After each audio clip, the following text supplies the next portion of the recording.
Bonjour, aujourd'hui une petite vidéo pour vous apprendre à calculer la masse molaire d'une molécule. Nous allons voir un exemple aujourd'hui avec la molécule de propanol. Le propanol est un hydrocarbure dont la représentation graphique en 3 dimensions est ici. Nous avons sa formule chimique qui est juste en dessous. Le calcul de la masse molaire d'une molécule passe par 2 étapes. La première est d'identifier et de dénombrer les atomes qui constituent cette molécule. La molécule de propanol est composée de 3 carbones qui sont représentés ici en noir.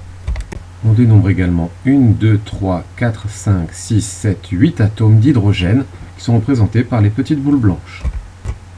Enfin, le dernier atome est celle qui est représentée par une boule rouge qui constitue l'atome d'oxygène.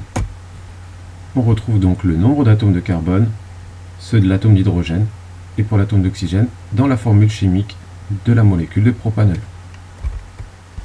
On peut ainsi compléter le tableau.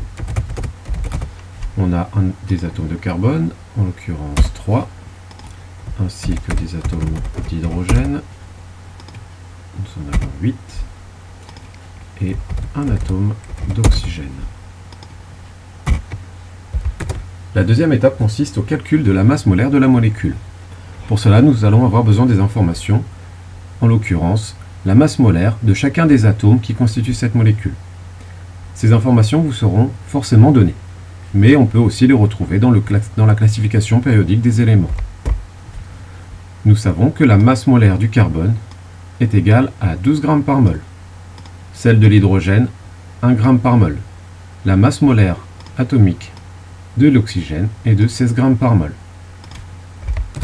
Le calcul consiste donc à additionner la masse de chacun des atomes qui constituent cette molécule. Le calcul est le suivant. Pour calculer la masse molaire du propanol de formule chimique C3H8O,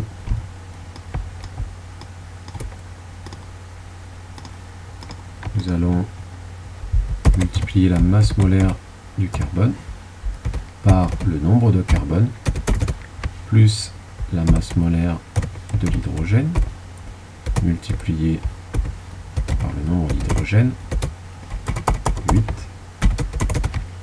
plus la masse molaire de l'oxygène multiplié par le nombre d'atomes d'oxygène. Le calcul est le suivant. 12 multiplié par 3 plus 1 multiplié par 8 plus 16 multiplié par 1.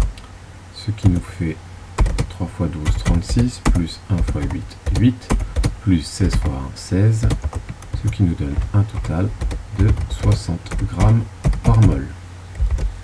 Ainsi, on peut écrire que la masse molaire moléculaire de la molécule de propanol est de 60 g par mol. Plus simplement, grand M de C3H8 est égal à 60 g par mol.